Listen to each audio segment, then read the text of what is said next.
Hey guys, welcome to another episode of Thomas Drives, and in this episode, we're going to review the most powerful road-going Ferrari.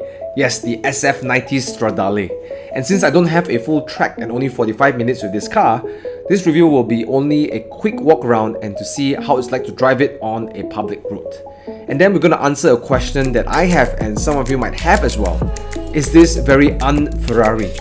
Have they marked it up with the hybrid tech and the all-wheel drive? Is it too much? Or is it still a pure Ferrari? I'll come to that conclusion in the end with a very unusual way. So, I hope you enjoyed this episode of Thomas Drives where I get laughed by my colleagues because I can't start a Ferrari. That's it? It's done? I get asked to pull over in the middle of the review. I'll drop you off right here. And I cook and eat some pasta. More of that in this episode of Thomas Drives.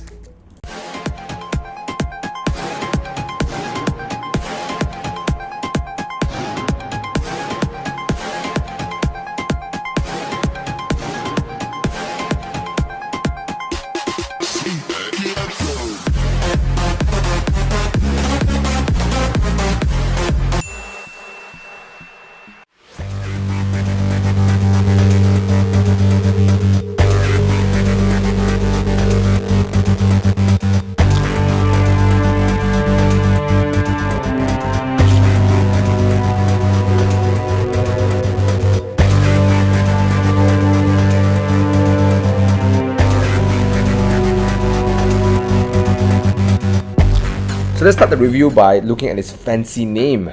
So SF90 Stradale. What does it mean?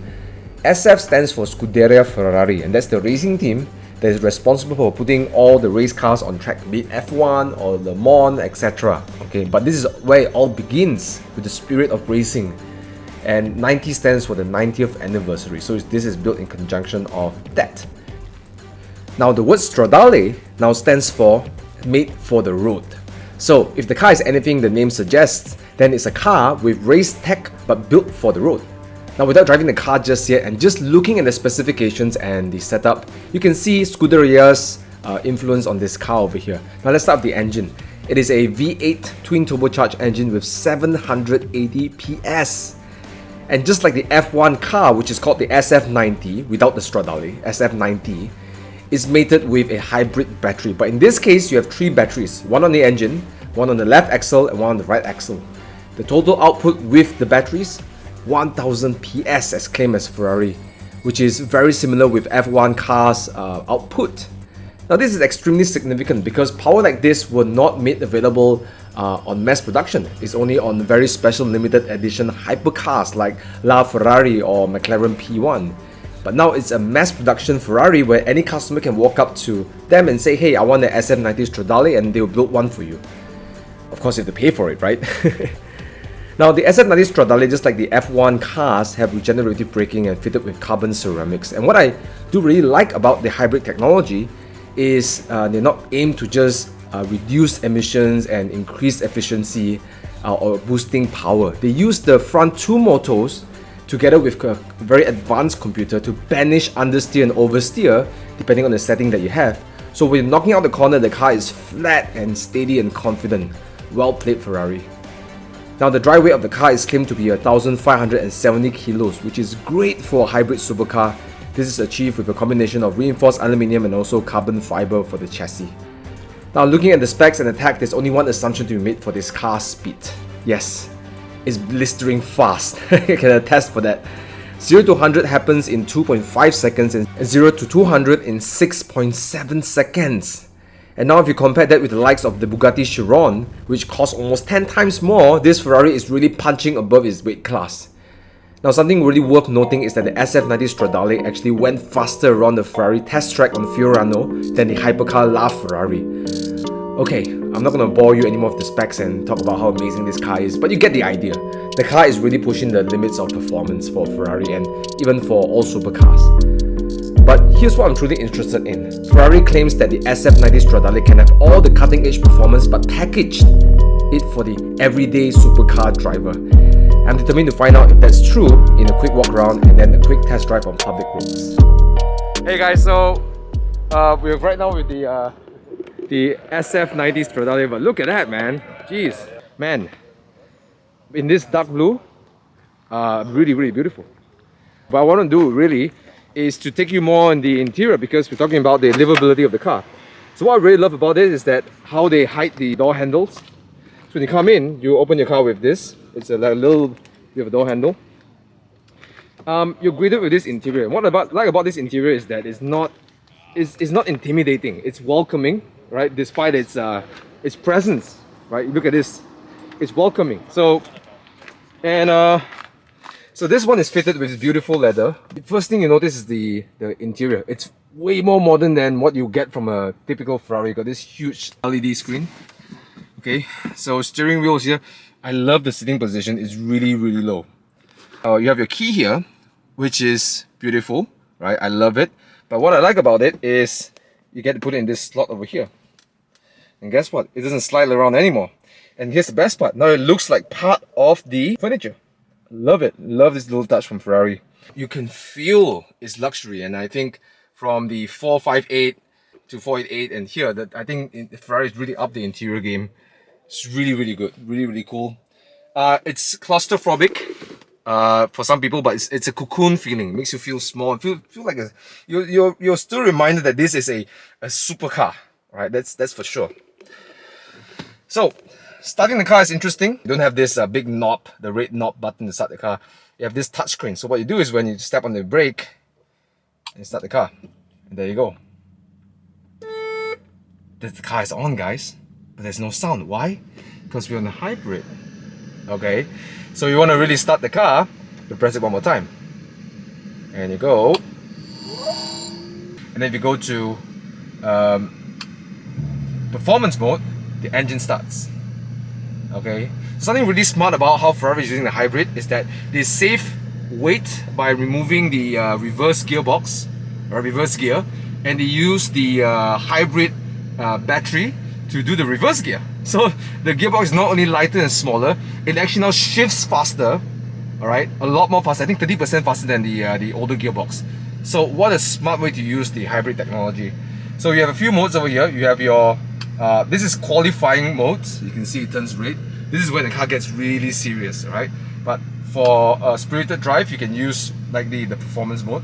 And arguably this is the better mode to drive because the hybrid can be a bit unpredictable for some people. Then you got the hybrid. You know, it goes between electric and the combustion engine. And e-drive, 100% electric. So you got all these modes over here. So this knob here, you get to choose different modes. So here, you have the wet mode. So the car prepares itself to handle wet traction. We have sport mode.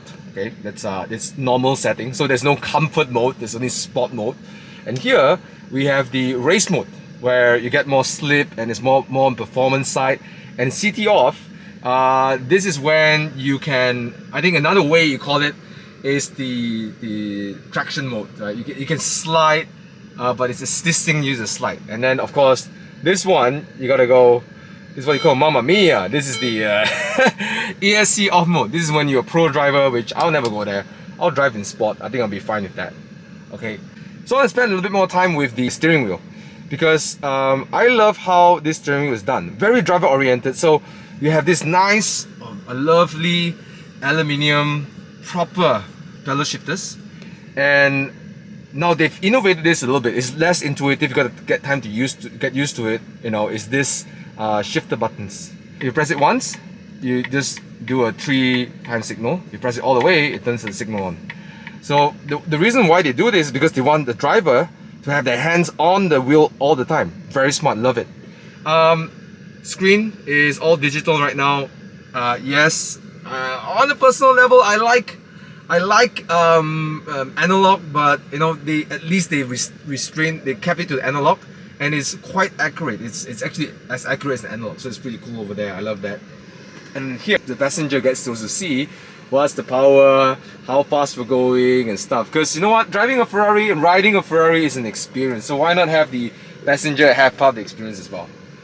So yeah, center console very clean, right? Reverse gear is here, automatic manual. It's really clean, and that's what I like about this design actually. Overall, I love the interior because it's very comfortable, it's luxurious, but more importantly, it's very focused. Now all the other parts of the interior are very muted, so all the attention actually draws to the driver's side, as it should, because it's a driver's car. And I love the concept of the interior because despite it being the most powerful Ferrari 1000 PS, the interior doesn't make you feel intimidated. It doesn't come off as a racy car only. It actually does make it feel like what they coined on their website, driving pleasure for the everyday driver. So to find out if that statement holds true on the driving experience, let's take a drive on this car on a busy Friday afternoon in the city. I got all these guys here. Hi Bobby. Just trying to tumpang glamour. Okay, it's in. Porsche owner can't start Ferrari. That's it? It started? Yes. You can press it again to fire up the engine. Okay, no, that's starting. Yeah. Okay, then again. No, that's off. Oh, you get it? Oh, Yeah. nice. The expert is here. Yeah, let me give it a rundown. Yeah. So I'm joining you. And with no help at all from Bobby and Con, we managed to start the car, and all thanks to Leon. Leon has been kindly arranged by Ferrari Malaysia to be here to answer any of the questions that we might have for the car and to orientate us so we can go on the drive. As you can see here, he's getting me ready for the public road test drive. Now, first impressions of the driving experience is the steering wheel. I know a lot of people are upset when manufacturers ditch the hydraulic setup for electronics. But you know what? I don't miss the hydraulics at all in this one. It gives a great deal of feedback without being sharp and direct. It is very intuitive, easy to steer, it's firm without being too stiff on low speeds as well. So I would say it's probably the best electronic steering I've driven, and I can feel how much effort Ferrari have done here to ensure the steering is in top notch. 10 out of 10, kudos Ferrari. Now speaking of first impressions, I think I might have messed it up by being too honest with Leon. So I must say this is a bit challenging for me because I'm not a big Ferrari fan. Oh, true. There are cars that I'll drop you off right here. Yeah. You can walk back. No. I mean, like, I'm not like a woo, Ferrari fan. Yeah, but yeah. no, everyone who enjoys cars, Yep. you respect Ferrari so much Of what course, they do. yeah, You know. Yeah. I mean, So it's the brand that they've built. yeah, I'm a for fan, but themselves. not like woo, like yeah, Yeah. So I don't mean any insult. Of course not. No. Just good jokes. Yeah. Now, thanks to that quick recovery, Leon has agreed to let me continue the test drive. So we started the first part of the test drive in hybrid mode, and at this point, we've been driving around the city up to speeds of 90 kilometers an hour with just electricity. And I must say, I kinda like it. Wow, it's surprisingly really easy to drive. Yep. Yeah. Not like the 4D is a bit more hardcore, Correct. Yeah. Yeah, that's my A impression. few generations ago, 4 or 5 generations ago, they are a bit more. I can only take this out on a weekend. That was the kind of mentality. But this one you can drive it every day. Yeah. I mean, what is it now? It's Friday, 2:30 p.m. Yeah. You know, the traffic isn't great, but we're not sweating. We're in comfort right now. No, I don't have invasive. Well, the engine noise is nice, but sometimes you just don't want the engine noise, right? Yeah, But you're right. it's you don't know it. You're right. So far, the comfort level and daily usability is extremely positive on hybrid mode. So let's see how it's like to unleash some power with performance mode. That's how stable the car is. Yeah. I'll let you enjoy. I'll stop talking and let you enjoy. Yeah, I'm not gonna go that fast, but my E30 will go 100 on this corner. Oh my god! Okay. Yeah. So that's what it's capable of, man. Yeah. Oh, okay. I get it now. Yeah. That's just a glimpse. This is a small glimpse. Let's see how we unload this. Oh, sorry. I didn't mean to say that.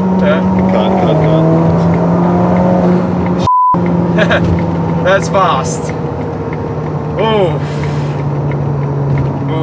It's the way it delivers the power. Yeah, I've driven exactly. 800 horsepower GTRs before. Exactly. And it's like, whoa, but this is... It's quite instant. and it's linear. It's linear, yes, indeed. You just want to keep going and going. And you're confident. You're not feeling any break of traction at all. No, not at all. Not at all. You see, that's the thing, right? It makes performance easy to access. Yeah. And that's what's smart with the hybrid now. So it's not just a hybrid car to flex its performance, but you're using the hybrid to make it easy to drive. Yep. And Yep. I think fundamentally, that's what makes good car makers. It's the package. Yeah. It's not the numbers on the spec sheet. It's not the torque meter, and not the all of that. You know what I think makes a great car is how we put it all together. This car. Yeah, well said. Yeah, it really makes it. In summary, I'm very impressed with how the SF90 Stradale is so powerful yet is so easy to drive. It's easy to put the power down on the road. Now, this is mostly attributed to its 3 electric motors and EDC, paired up with a comfortable and luxurious interior, plus a decent ride comfort. I can see how the term driving pleasure for the everyday driver shows up in this car. Now, all this tech and creature comfort is in no way neutering the pony. This Ferrari is blistering fast. And just to give you a reminder, it was faster than the hypercar predecessor La Ferrari. So the formula works. But there is a question that has been bugging me, and maybe bugging you as well. No doubt with all this tech, it did make the car go faster, but is it better? Did Ferrari lose its plot with turbocharging, hybrid and all this tech? Have they lost their DNA? Well, I'm going to answer the question with cooking pasta, specifically a classic Italian dish, carbonara. So here I have right now is all the ingredients to make a classic Italian dish, a carbonara. Okay, here I have some handmade pasta, all right, freshly made pasta, and over here I have guanciale. So guanciale is the cheek of the pork, and this is what mainly gives that beautiful flavor from the carbonara. Here I have some pecorino cheese, which is also an important ingredient in that cheese. But what gives the creaminess of a carbonara are some eggs. Bet some of you know it, bet some of you don't know it as well. Okay, enough of talking, now let's go cook some pasta. While I cooked the classic carbonara, I also prepared another carbonara using modern methods. I bought some imported high-quality instant pasta, some fettuccine, and I also bought the most expensive carbonara sauce I can find in a premium grocer.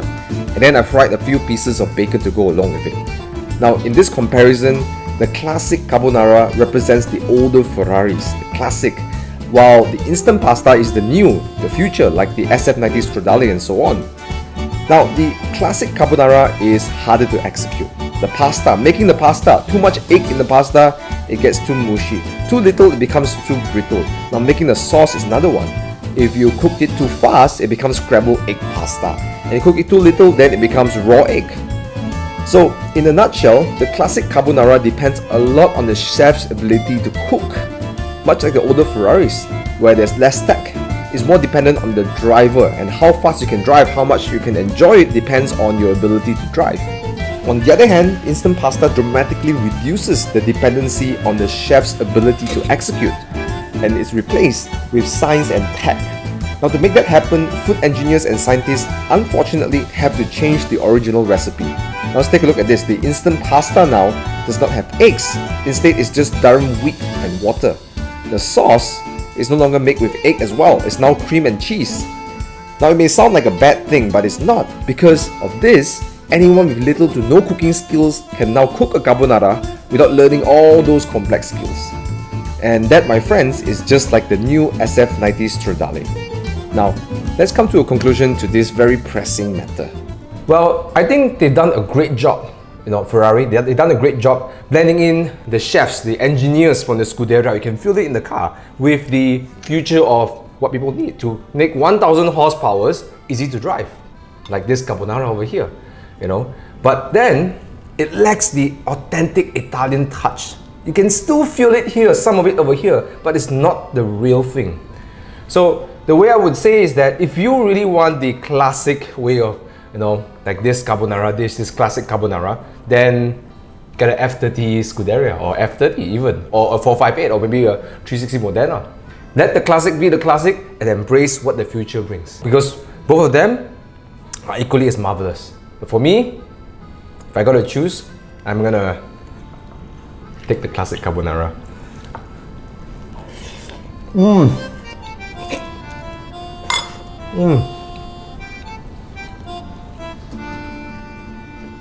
So good. You want some? So before I go ahead and devour this carbonara over here, please go ahead and hit the like button if you enjoyed this video, and hit the subscribe button and turn on the bell notifications if you want to get alerts on other videos in the future like this.